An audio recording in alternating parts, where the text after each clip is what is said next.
പ്രഭാഷകൻ 29 അധ്യായം. കടവും ദാനവും.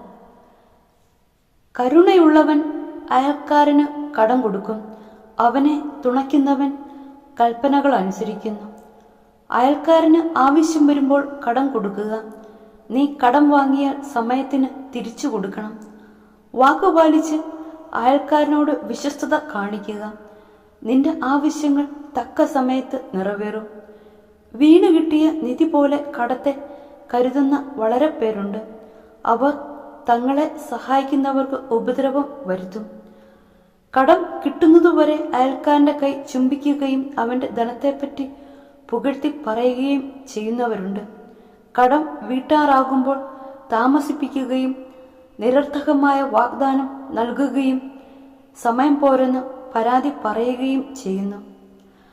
നിർബന്ധം ചെലുത്തിയാലും കടം കൊടുത്തവന് കഷ്ടിച്ച് പകുതിയെ തിരിച്ചു കിട്ടുകയുള്ളൂ. അവൻ അത് ഭാഗ്യമായി കരുതും. നിർബന്ധിച്ചില്ലെങ്കിൽ കടം വാങ്ങിയവൻ പണം അപഹരിച്ചത് തന്നെ. ആവശ്യമില്ലാതെ അവനെ ശത്രുവാക്കുകയാണ്.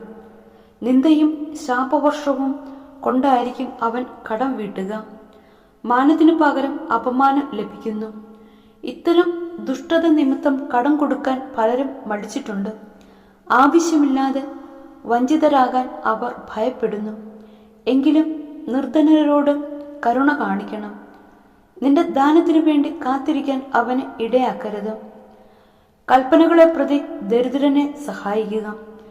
ആവശ്യക്കാരനായ അവനെ വെറും കൈയോടെ അയക്കരുത്. സഹോദരനോ സ്നേഹിതനോ വേണ്ടി ധനം നഷ്ടപ്പെടുത്താൻ മടിക്കരുത്. കല്ലിനടിയിലിരുന്ന് അത് തുരുമ്പിച്ച് നഷ്ടപ്പെടാതിരിക്കട്ടെ. അത്യുന്നതന്റെ കൽപ്പനകളനുസരിച്ച് വേണം ധനം നേടാൻ. അത് സ്വർണത്തേക്കാൾ ലാഭകരമാണ്. ദാനധർമ്മം ആയിരിക്കട്ടെ നിന്റെ നിക്ഷേപം. എല്ലാ തിന്മകളിൽ നിന്ന് അത് നിന്നെ രക്ഷിക്കും. ശത്രുവിനെതിരെ യുദ്ധം ചെയ്യാൻ ബലമേറിയ പരിചയേക്കാളും കനത്ത കുന്തത്തേക്കാളും അത് ഉപകരിക്കും. നല്ല മനുഷ്യൻ അയൽക്കാരനു വേണ്ടി ജാമ്യം നിൽക്കും. നാണം കെട്ടവനെ അവനെ വഞ്ചിക്കും. ജാമ്യക്കാരന്റെ കാരുണ്യം വിസ്മരിക്കരുത്. അവൻ തന്റെ ജീവനാണ് നിനക്ക് നൽകുന്നത്. ദുഷ്ടൻ ജാമ്യക്കാരന്റെ ഐശ്വര്യം നശിപ്പിക്കുന്നു. നന്ദിഹീനൻ തന്നെ രക്ഷിച്ചവനെ കൈവെടിയുന്നു. ജാമ്യം പലരുടെയും ഐശ്വര്യം നശിപ്പിച്ചിട്ടുണ്ട്. അത് അവരെ കടലിലെ തിരമാല പോലെ ഉലച്ചു. പ്രബലന്മാരെ നാടുകടത്തി വിദേശങ്ങളിൽ അലയാൻ ഇടയാക്കി. ലാഭേച്ഛ മൂലം ജാമ്യം നിൽക്കുന്ന ദുഷ്ടൻ വ്യവഹാരത്തിൽ കുടുങ്ങും. കഴിവിനൊത്ത് അയൽക്കാരനെ സഹായിക്കുക. വീഴാതിരിക്കാൻ സൂക്ഷിക്കുകയും ചെയ്യുക.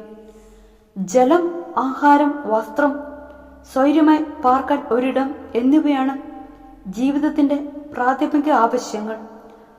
സ്വന്തം കുടിലിൽ ദരിദ്രനായി കഴിയുന്നതാണ് അന്യന്റെ ഭവനത്തിൽ സമൃദ്ധമായ ഭക്ഷണം ആസ്വദിക്കുന്നതിനേക്കാൾ നല്ലത്. ഉള്ളതുകൊണ്ട് തൃപ്തിപ്പെടുക. ദാക്ഷിണ്യം അനുഭവിക്കുന്നവനെന്ന ദുഷ്കീർത്തി വരരുത്. വീടുതണ്ടിയുള്ള ജീവിതം ശോചനീയമാണ്. വായ്പുത്തി നിൽക്കേണ്ടി വരും. അന്യവീട്ടിൽ ആതിഥേയൻ ചമഞ്ഞ് നീ പാനീയം പകരും. എന്നാൽ നന്ദിയല്ല പരുഷ വാക്കുകളായിരിക്കും നീ കേൾക്കുക.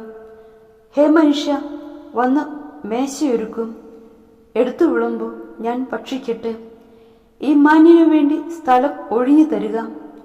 എന്റെ സഹോദരൻ വന്നതിനാൽ വീട് എനിക്ക് ആവശ്യമുണ്ട്. പാർപ്പിടത്തെ സംബന്ധിക്കുന്ന ശകാരവും ഉത്തമന്റെ പരിഹാസവും വികാരവാനെ വ്രണപ്പെടുത്തുന്നു.